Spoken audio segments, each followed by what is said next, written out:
The downfall of the 7 Deadly Sins needs to be studied. Ladies and gentlemen, 7 Deadly Sins is an anime that's been going on for quite a while now. I believe the first season came out in 2014, and for those of you that are unaware, it was one of my big early footholds on YouTube. When I started making YouTube content, I would make 7 Deadly Sins analysis videos. It was one of my big things. And ever since I've stopped doing that, the entire tide flipped, and the entire world hates the 7 Deadly Sins right now.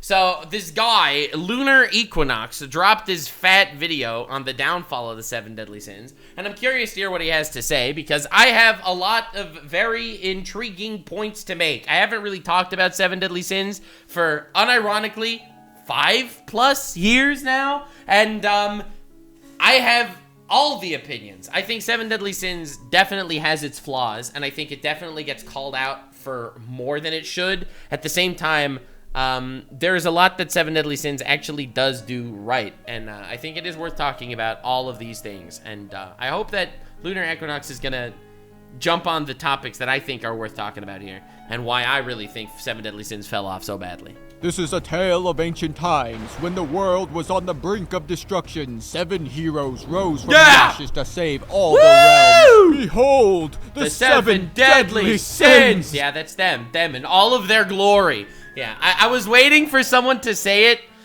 I was waiting for somebody to say it. But yeah, obviously 7 Deadly Sins after Season 1, especially halfway through Season 2, animation budget went to complete shit. Season 3 is borderline unwatchable. Like, I think that is a big difference. So, when it comes to problematic storytelling, I know we're definitely gonna get into the whole Meliodas groping Elizabeth thing. I feel like that is everyone's major talking point when they talk about 7 Deadly Sins. And it's, while yes, I don't like it either, it's not everything that this series has to offer.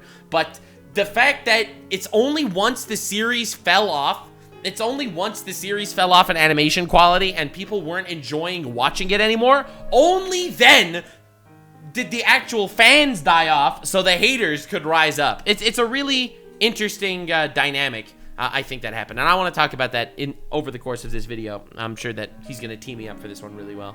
Many of us watched the 7 Deadly Sins on Netflix, all the way back when selfie sticks were hailed as the height of human creation. Boo! Humans suck. Not just used by Asian tourists at the Grand Canyon. Then in 2019, screenshots of frames that were clearly drawn by Ray Charles flooded the internet. No, and they're real. No, stop! No, not Season 3! 7 Deadly Sins Season 3 was an atrocity against God. And many like myself decided, I'm not gonna watch that, I got other stuff to watch. But last month, as my father dragged me to bike across Portugal and Spain through I'm so sorry.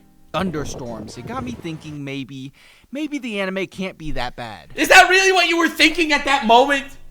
While there were thunderstorms? That's what you thought of? But I was wrong. I was so wrong. So let's take a look at the anime that most people never bothered to finish to piece together what went wrong and how I, with 0 animation abilities, 0 writing skills, and a minor in African American studies for some reason, would fix it. Now, alright dude, where is this going? But I'm glad that someone's actually doing this. The 7 Deadly Frames. Yeah, it's a rough ride. It really is, because this series had a lot of potential, even though it had a lot of issues. I think that the 3 major problems when it comes to the 7 Deadly Sins, and that all caused the fall off to happen, is 1, the manga fans, 2, the anime fans, and 3, regular people. Or at least rather the fucking critic, diversity woke people, the Sweet Baby Inc. people of the world. All right, so you got those 3 groups of people all got something to slight against them when it comes to the 7 Deadly Sins. For the anime people, 7 Deadly Sins Season 3 was actually just a travesty against man and God. The animation was a nightmare, and anime fans dropped it at that point.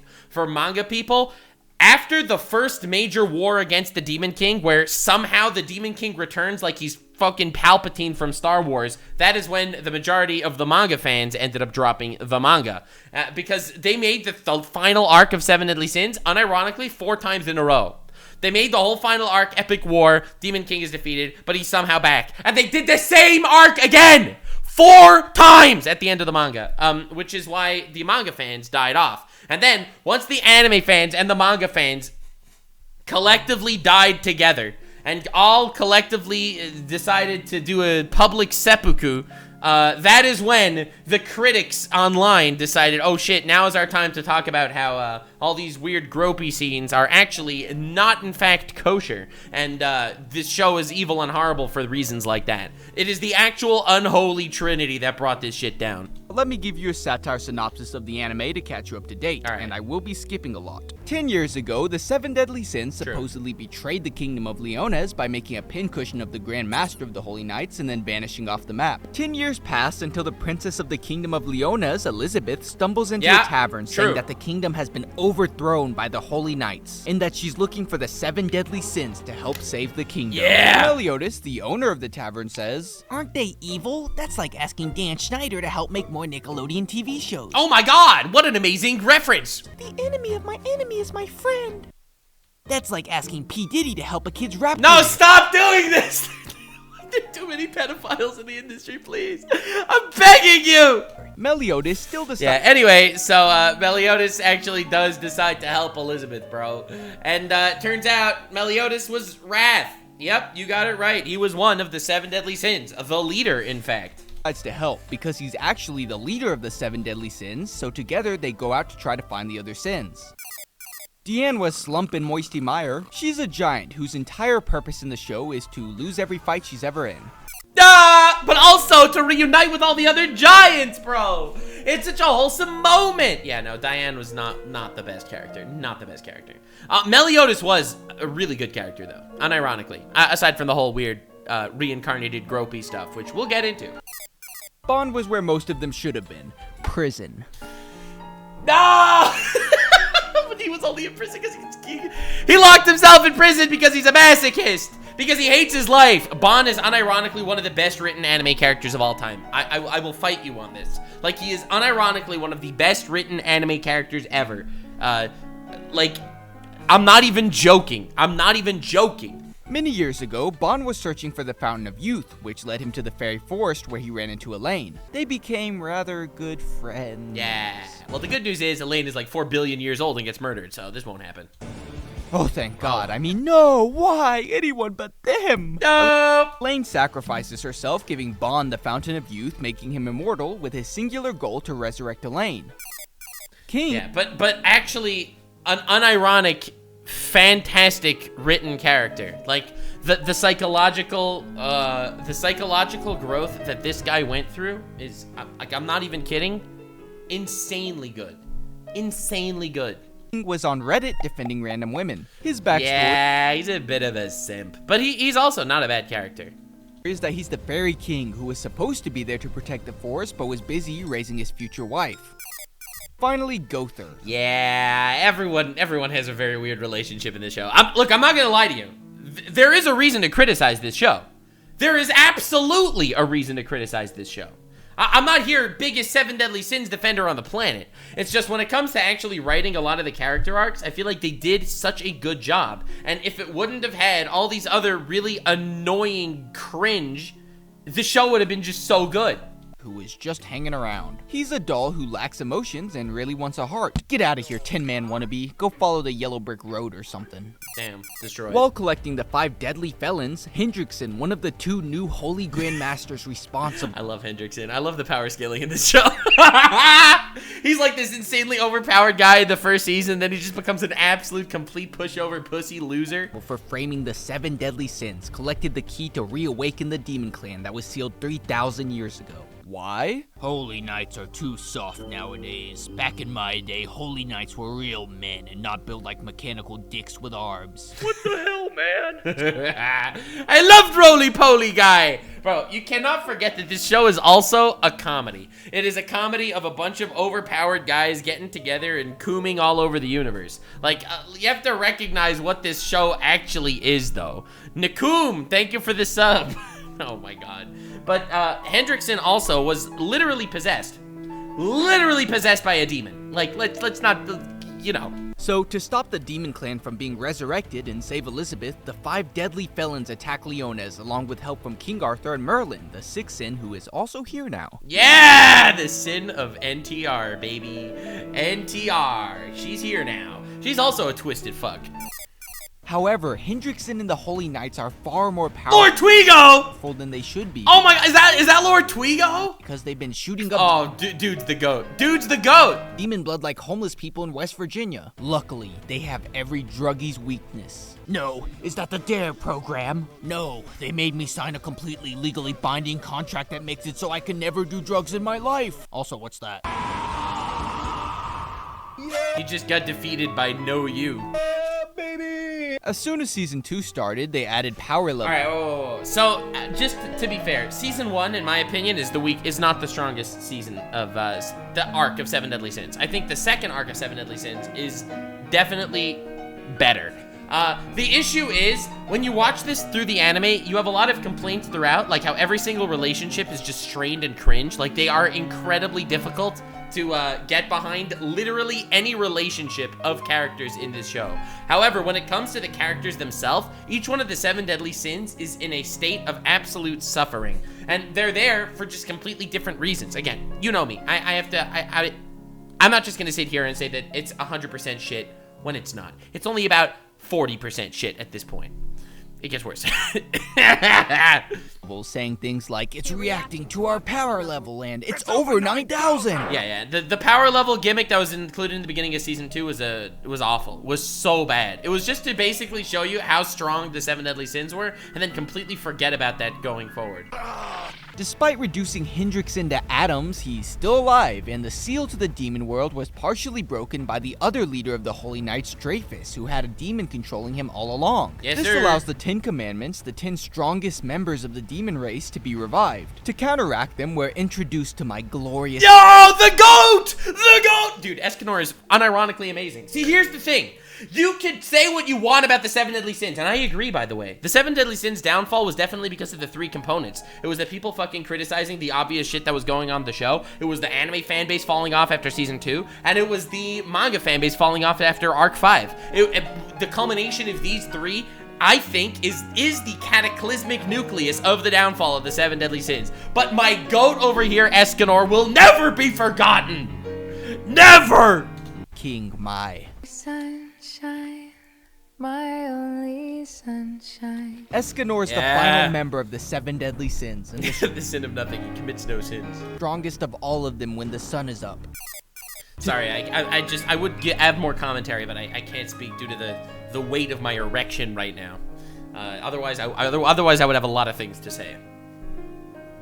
Yeah, I stole that from Chad. Try to keep up. Everyone begins intensive training. Meliodas dies. Yeah! Now it gets bad. Okay, but it's not fair though. You gotta talk about the training arcs. Every single one of them's training arc was a completely brilliant way to test their human faculties. Except for Escanor, who didn't have a training arc because he's actually the GOAT. But the fact that Meliodas needed to go back into his own mind and fight through his endless trauma over all of his years to the point that he could actually come to the conclusion that he loves himself, and that will subconsciously unlock his power, that's pretty good. I know that this is obviously, it's a satirical quick synopsis of the show before we're just gonna absolutely tear it to shreds, but I think it is important to lay down what the show actually did right before we talk about exactly why the show was a clusterfuck of bullshit.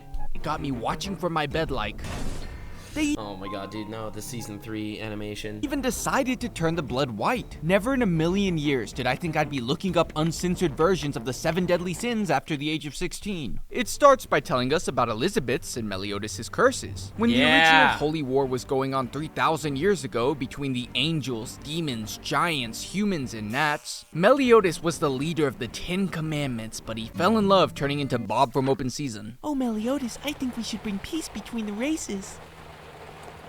Oh, I agree, it's a marvelous idea. No! No! He recognized that there was beauty there. It wasn't just, oh, come on, man. So the supreme deity in I mean, to be fair, not wrong, bro. Pussy is pussy. Demon King decided, I know we've been fighting since the dawn of time and could kill them and just be done with it, but fuck those kids in particular. giving Meliodas the curse of always being resurrected when he dies, but each time he loses his emotions, slowly turning into my ex. And Elizabeth. Damn.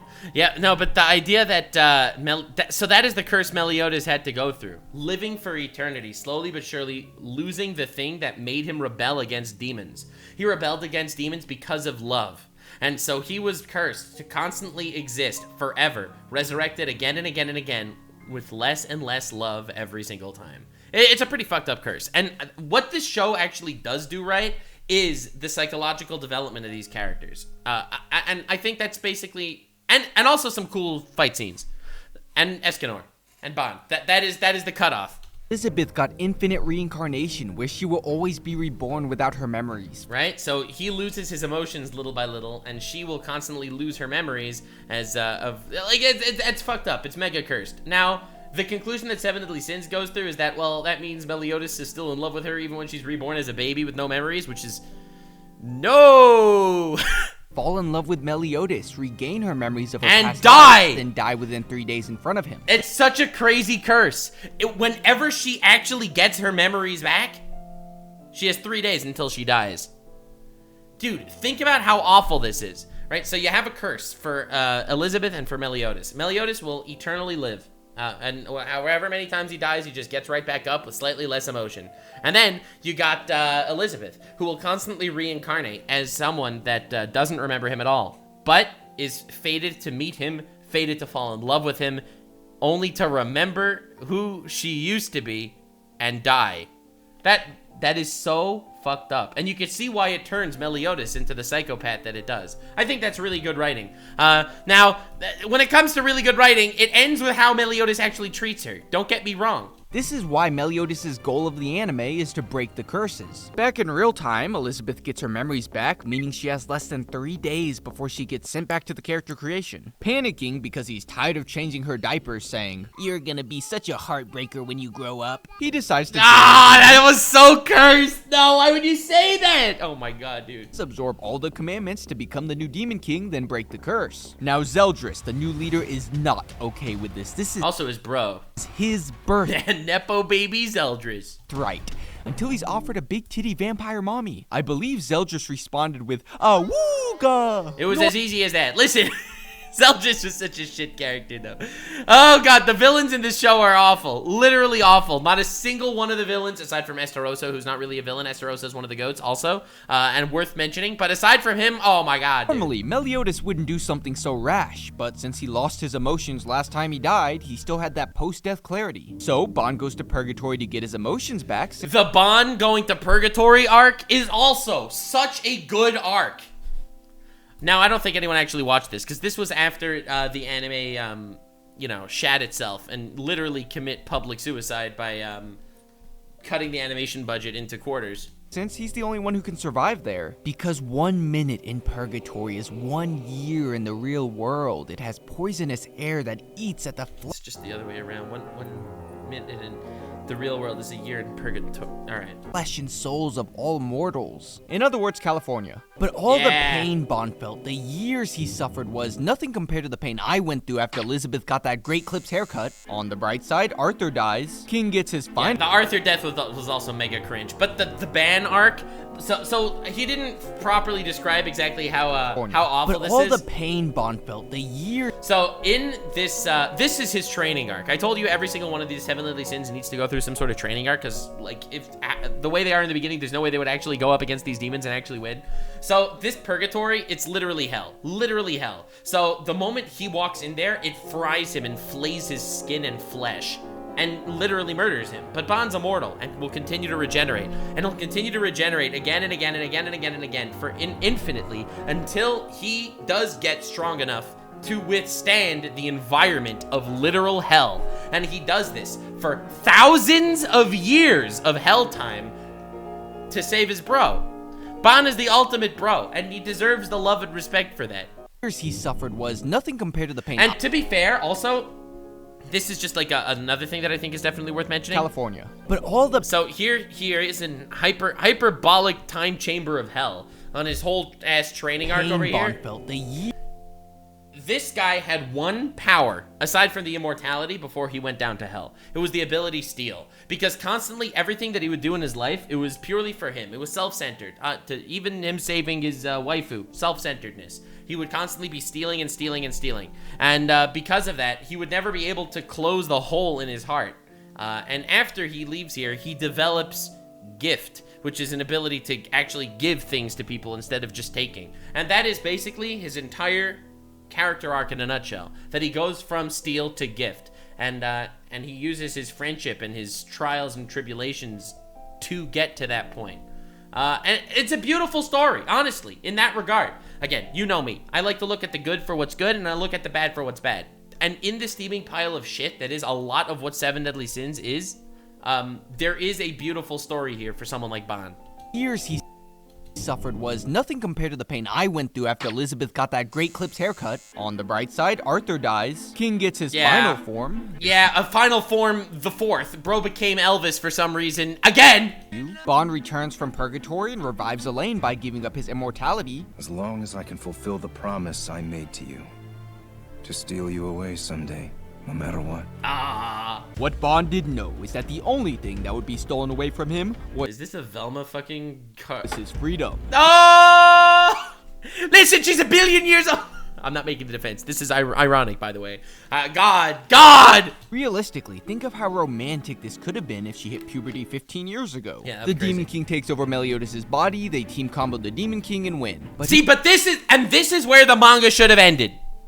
But then the Demon King suddenly returned, pulled a Palpatine. in the process, the Archangel most likely to say demonic with the hard C dies. Any final words? This is but one small step along the way. The first step that will bring the goddesses and demons together after despising each other for so long. What? No, man. Didn't you just commit genocide the other day? I changed a lot in the last few days. Yeah, the angels were kind of cringe. Aside from Esterosa, who was goated. I've been unsealed. You became unracist in a day. Yes? Yes. Meliodas breaks the curse. Bond loses his virginity in chapter 308. Trust me, it's important to the lore.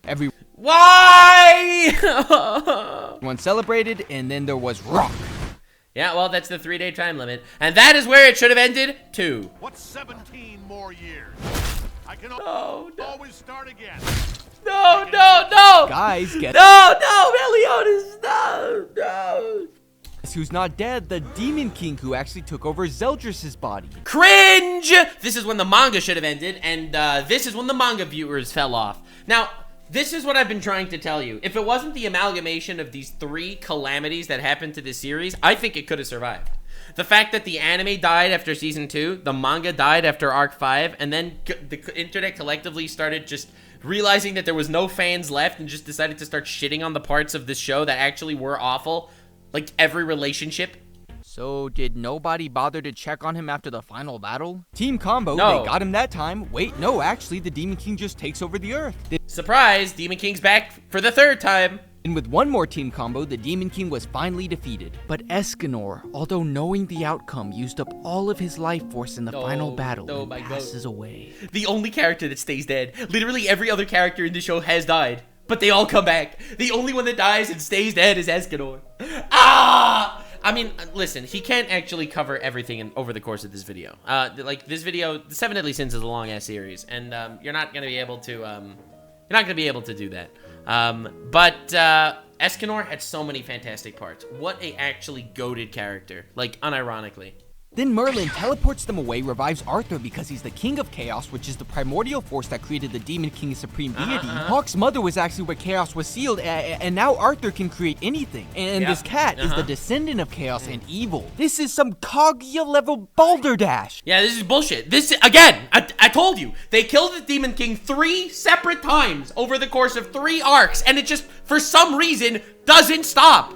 But you don't understand. This was all part of Merlin's plan. No, this was cringe. It was her This one has no defense. who reactivated the curse on Elizabeth. It was her who allowed the Demon King to take over Meliodas. And it was her who increased the price of the $5 footlong. Merlin, take a seat. You're not Eisen. Cat gets absorbed and they all get married and have kids. And you know what Meliodas' kid got for his birthday? He got to watch the whole anime. Poor kid. Let's talk about the elephant in the room. Get the hell out of here, Horton. The animation had me believing that I could animate this. I couldn't, but it was so bad that I could get an atheist to believe in me. I mean, they took away red blood cells. The only thing that should be doing that is autoimmune hemolytic anemia. Bro, why are you like this? Dude, Lunar Equinox. This guy's actually funny as fuck. With lunar equinox. The Meliodas versus Escanor fight was the fight that was supposed to be up there with. Yeah, this was actually supposed to be one of the best fights ever, and it looked like an absolute shit bag. It was so bad. It was embarrassing. It was humiliating. I'm just sad. Sukuna versus Maharaga, Saitama versus Boros, Twilight versus Tyrek. Instead, it came closer to watching a Beyblade battle. This is one of the reasons it's known as Seven Deadly Frames. 7 Deadly Frames! I literally said that at the beginning of this reaction. It's become synonymous. It's so bad. It's a slideshow, dude. It's a putty animation. It's more like 7 Deadly Facelifts, jeez. There are not many times when it's universally agreed that the manga is better than the anime, but this is one of those times because the animation looks like Play-Doh when you Yeah, because the manga gave you an extra 2 arcs of enjoyment out of this story, whereas the anime could not. Combine all the flavors. This is mostly due to A1 Pictures after season 2 saying, I don't want to play with this anymore, giving it to Studio Deen. Need I say more? Oh man, not Studio Deen. Not Studio Deen. But why would A1 Pictures stop making 7 Deadly Sins? Well, fake money, baby! Why make more 7 Deadly Bankruptcies when our cash cow is about to make us millions by turning Sylvester Stallone into a cute anime girl? The real reason is because after the Prisoners of the Sky movie didn't perform nearly as well as Ordinal Scale, or a single Asuna figure for that matter, they decided it wasn't profitable anymore. And since basically no studio wanted it due to the time constraints, it resulted in anytime you pause it. Yeah, it just, yeah. Oh my god, dude. Oh, good. The animation studios are so messed up. Like, another thing that's so sad is every time an anime is released, you know season 2 is not going to do as well because no one watches season 2 but doesn't watch season 1. So they'll release an anime and season 1 will do fine and season 2 will do a little worse and then they'll never get a season 3 and they'll pawn it off to somewhere. That's what happened to Magi, for example, the Kingdom of Magic, and Sinbad. Every single one of these stories, they get one season, a second season, and they're just gone. Gonzo Malonzo until maybe someone else will pick it up. Something funny will be on screen. Face structures are constantly changing. Every character looks like they failed a Botox. Look guys, it's turning into night and they totally aren't just decreasing the brightness of layers. I originally wrote, make sure to mention I am nitpicking scenes that look bad. It's not all bad. That was before I started season 3. Yeah, I told you season 3! Oh, no! And I was wrong, it was all bad. So here are a few of my favorite scenes to highlight just how abhorrent the animation. Yeah, none of this is edited, by the way. This is actually how it looks. This is not my Bond. These are fairy PNGs being moved across the screen. Meliodas just floats away here. And I'm no genius, but that smoke is moving sideways. This wouldn't be as problematic in a show like Non-Baiori, but when a show is... When it's 7 Deadly Sins, one of the most... The first season came out in 2014, and it was beautiful! Well, a battle shonen that highlights fights, animation is important. Because 12-year-old me doesn't care about the deep emotional turmoil of how it feels losing a loved one hundreds of times in front of your eyes. Yeah, that's me. I'm literally that loser that cares about turmoil and shit. I care if when Escanor fights, he has more frames than a loaf of bread. Afterwards, I did watch all of the movies and sequels, and I will say that I am still a certified CGI hater. I felt like I was watching game. Oh my god, I didn't watch the sequels. Dude, what is this? What am I looking at?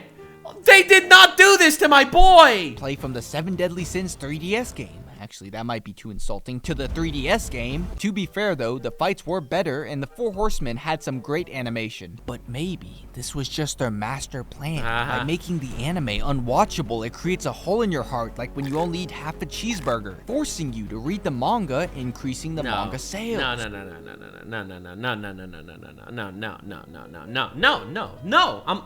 it's not, no. Or maybe it just sucked, I don't know. It just sucked. Low budget, it sucked. They figured whoever's gonna watch it is gonna watch it anyway because god damn it, the manga already happened and already disappointed a lot of manga fans. Of a hot take, but I am against pedophilia. That is a pretty hot take. I don't know, man. I don't know. You're really gonna fucking... I don't have nearly enough subscribers for that. Bro, you don't play Minecraft. You're safe. Don't worry. I'm not a big fan of the 7 deadly groomers. Yeah, it is rough out there. That I told you, every relationship, every relationship. I don't know how or why, but every character in this show has been groomed or is a groomer. You of course have Meliodas, but he didn't choose this life. He has that playground riz built into him. Merlin fell in love with him after meeting him once, and because she couldn't get him, she tried to fill that void with knowledge, leading her to Eisen Out. I personally fill that void with Swiss rolls and false hope. She even made this adult form, even though she's eternally 12, to get with Meliodas, which was probably her biggest mistake. Yeah, no, honestly, that was wild. That everyone falls in love with Riz God Meliodas. Meliodas only has his eyes on one person, someone that just keeps living and dying every single time. Again, the relationships were absolute shit, and I don't want to sit here and say that you can't judge an artist by its art, but like, holy shit, man. This is so scary. Deen did the exact same thing. She fell in love with Meliodas, but also she was groomed by a Fairy King guy. Got a parasocial relationship from a single meet and greet, and by the time she met him again, it was too late because... I like him younger. As young as possible. It's difficult to talk about Meliodas without mentioning... Keep your hands off my woman, understand me? Oh my god. I mean, like, this is the reincarnation, guys. You don't understand. It's the reincarnation. Oh, god damn it, bro. Oh my god, it's just so bad. I wish it was a comedy. The fuck? Now, yeah, dude. But so you see, the thing is, it was a reincarnation of someone that he loves every single time. She's fated to love him. So, like, I mean, I actually don't think this is as bad as people say. The poor guy got asked a "if I was a worm, would you still love me?" question and followed through. Then you have Bon and Elaine, and yeah, look again. As far as we are aware, no actual pedophilia occurred. As far as we are aware, none of that actually happened. In this anime, Meliodas friend zones all the side characters, true. When I look at this, I think, man, she has a good skincare routine. And I'll just say it, Bon was groomed. My poor guy got... True! She's like 4 billion years old! He's like 25! He is the victim here! Finally, someone talks about it. Clearly runs in his blood, because you know Jericho, that nice young lady who had a pissing contest with Elaine? When she said, "I'll be with him until he's interested in me," she meant that, even if it meant only a part of him would love her, and I do mean his sperm, because she is okay with the sequel. King kind of Stockholm Deen into loving him, but he does get a pass because it's a childhood romance. Kind of. Well, one was a child. I will defend them. What was that?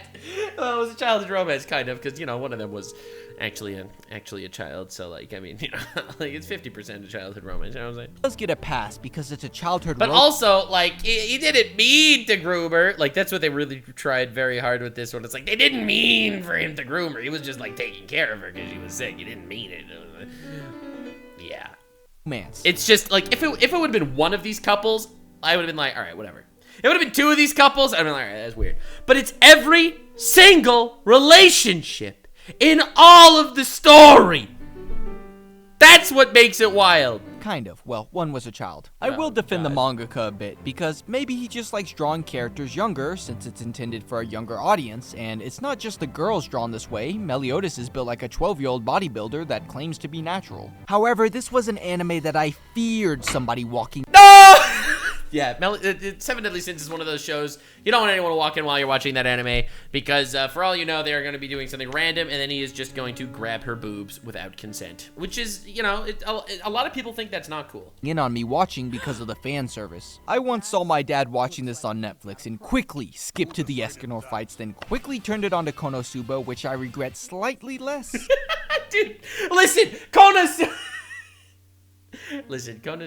at least is, like, funny. I don't want to see someone getting groped every 3 seconds. Okay, listen. But still, like, then the argument is like, oh yeah, but you consented in another life. And it's like... says the punchline. I get that the audience it's intended for just stopped using pacifiers a few days ago, and this would definitely keep a younger me No, dude, I forgot about this scene completely. This is in, like, episode 2, by the way. This is in episode 2! watching. but maybe I don't want to see a panel saying that I'm gonna wear panties for the first time. Granted, this anime... Yeah, that is creepy as shit. Wow.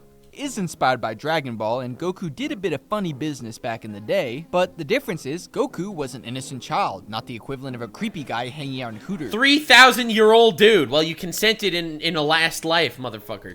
Then you have Merlin, who dresses like this because she doesn't care what other people think. If that were true, she'd be wearing jeggings or whatever Adam Sandler wears. But dude, what the fuck is that? People think. Wait a second. If that were true, she'd be wearing jeggings or whatever Adam Sandler wears. What is he wearing? Oh my god, that's amazing. Oh my god, I have to get me a pair of those. But I'm not complaining.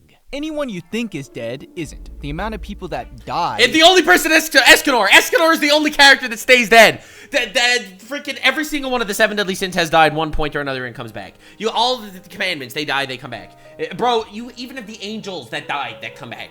Dude, you have the holy knights that die and come back. And come back is up there with Kazuma. Elizabeth's sister is dead? No, she's not. Hawk sacrifices himself heroically to save the kingdom. Just kidding, he just shrank. Hendrickson? Not dead. Melascula somehow never dies, but I'm sure she's definitely dead by the end of the series and won't come back in the sequel. Arthur can't even... Melascula comes back in the sequel? Oh my god, you are joking. Kill himself properly. Deen's teacher who sacrificed herself and is Deen's entire backstory dances off the poison. Wild sacrifices himself heroically using up his life. Wait, Wild isn't dead? Forced to allow Bond and Meliodas to escape Purgatory. Escape Purgatory. Or did he? This guy got... Oh my god, Wild didn't die either?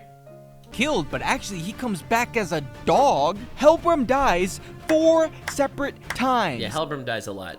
He was a cool character. And I wouldn't even be surprised if the Demon King came back, taking over The Demon King literally came back like 4 times in this one arc alone. Disabled carrot. Even Escanor dies, and any second now, he'll be back.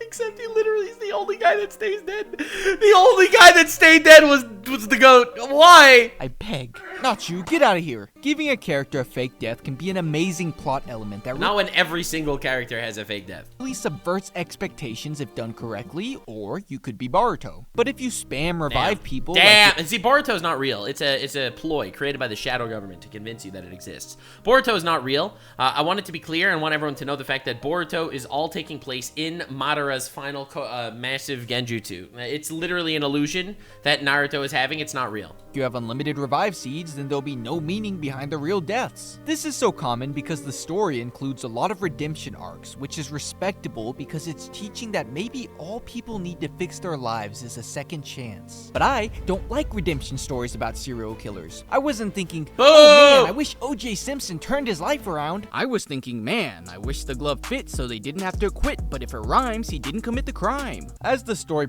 yeah, that. Yeah, these guys being introduced also, completely pointless new demon general guys to be introduced at the very end. That was really, really weird. But also, these guys, they had their redemption arc. I thought that was a pretty wholesome redemption arc, actually. I don't think every redemption arc is good, but I think theirs was fine. I think Zeldris's was really stupid. The fights ran into a bit of a problem. They were cringed and they made no sense. In the beginning, everyone had powers. At the end, it was just lasers. Remember early fights like Meliodas versus Guild Thunder? Because of his ability to use lightning magic, the fight was dynamic and fluid, but then all the creativity just got sucked out of the fights. At a certain point, it turns into Star Wars. I told you, it just became lasers. That's literally what I just said.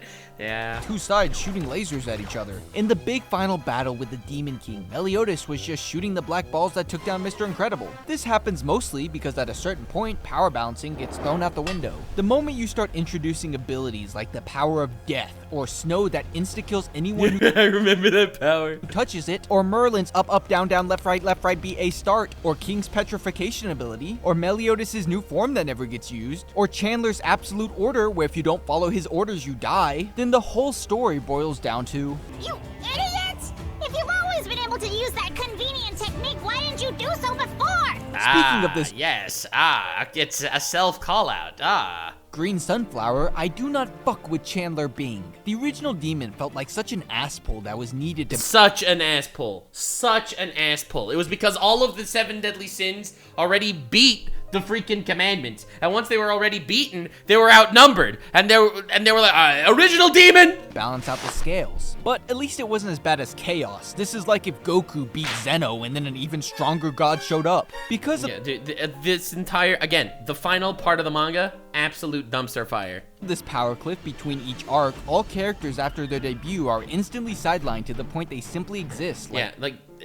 So that's what I was saying, that every one of the 7 deadly sins needs to go through some sort of weird power scaling arc, because they are so under-leveled compared to who they go up against later. It's an actual joke. The Three Stooges. Yet the most disappointing part of the power system is still the 10 Commandments curses. Each of the 10 Commandments had a unique ability, such as Galland, who had the ability that anyone who freaking cool lies or goes back on their word turns to stone. Would be turned to stone. Sure, it led to a lot of plot holes, like you're gonna tell me that nobody lied to Galland. Hey, honey, long day at work? Yeah, huh?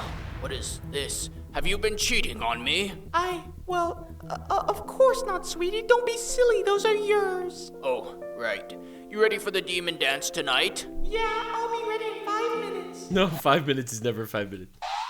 No, Gallant wife! Also Merlin. Yeah, that would have been rough. But I thought the Gallant power was so cool. It was so cool. Dude ran away from Escanor and froze. Oh god, dude, that scene was so good. Who had nullification to the commandments, with the canon explanation being she forgot. Yeah, okay. But then we only got to see 5 of the commandments in action, and they were barely used at that. The writing itself is pretty good, but it's not that part of the video yet. I cannot stand the amnesia trope in anime for the most part, and they keep giving characters amnesia, where although it makes sense sometimes, completely reverses all the character development they did earlier for the sole reason of, wait a minute, if they fall in love too quickly, then they have no character development outside of crying every fight. The ending did feel stretched. Yeah. I think the only amnesia that actually made sense in 7 Deadly Sins was Elizabeth's. But then again, they had to keep coming up with new drama for all the characters, because the show really, I feel like, it thought it was going to be 3 seasons long at the very beginning. But then they had to keep dragging it out and introducing new storks and stakes and characters and fights and just dragging it into just endlessness. They had to have something for all the other characters to do the entire time. So they had to keep recycling different plot points and romances. Out, like the mangaka kept it going due to its clear success, but yeah, it was making insane money. My brother in Christ, it's time to put down the pen and conclude the story. What? The sequel was the 39th best-selling manga of 2021? There's no way the sequel is doing this well! God! My good friend, have you considered the 7 heavenly virtues, the 9 choirs of angels, the 12 disciples? Let me talk about what the show did right to bring balance to the universe. There we go, finally! This is one of the few anime where the dub is actually more well-known than the sub. I mean, that's what it did right? This is probably because most of us watched it on Netflix, and if you didn't, geez, let me check you into the senior citizens home, old man. When I think of Escanor, I think of Kyle. When I think of Hawk, I think of Christina. And when I think of Villager B from episode 14, I think of Doug. These 2 intros Alright, dude. Are also some the intros are fire. All the intros. Not just those 2. Every single intro of 7 Deadly Sins is absolute fire. The soundtrack, also fire. The most iconic in anime. The thing about Nakaba Suzuki, I know this is gonna shock a lot of you, but he wrote a good story. The entire concept of— Finally! The story was good, aside from all the twists and shit. Like, the basic 3,000 years ago curse Meliodas had, all the basic character development that they had, that was all fine. It was the details that just kind of really fell apart. The universe that it takes place in is so simplistic but feels complete, even though it takes place in Britain. The driving element of It takes place in Britannia, goddammit! Character that lives forever and one who is constantly restarting is an intriguing concept that I haven't seen many times for reasons I'm sure, but it's still really good. Some of the twists, like the Estarossa Mile twist! I'm so happy he's actually talking about the positives here. Holy shit. Rosa reveal and that Bond was actually a virgin up until chapter 308, trust me, it's important to the lore, are done well because the mangaka is really good at foreshadowing. In season 1, when it was hinted that a sin could be a traitor, I suspected every single one of them until I didn't, because we solved that mystery, but one of the sins was actually a traitor. King, who got them cancelled for a lack of inclusivity. No! The mangaka is also so good at creating hype moments. When Meliodas switched it on, it never felt out of place. He went, you don't understand. Meliodas in this scene, he walks up to the 10 Commandments, incredibly overpowered demons. He literally walks in, bum rushes, and reverse jumps the lot of them, beats the shit out of all 10 of them, and says, "Now stay down, boy," and just leaves. Insanely hype moment. So good at creating hype moments. When Meliodas switched it on, it never felt out of place. Dude, when Meliodas locks in, he locks in, okay? Just look at their names. The 7 deadly sins, the 10 commandments, the weird fangs. Okay, maybe not that one. Okay, dude, those guys were only around for like 1 episode, come on! And I cannot tell you what a... The goat. This fight is the best fight. This is in the top 10 fights of all of anime and manga. The legendary Estarossa versus Escanor fight.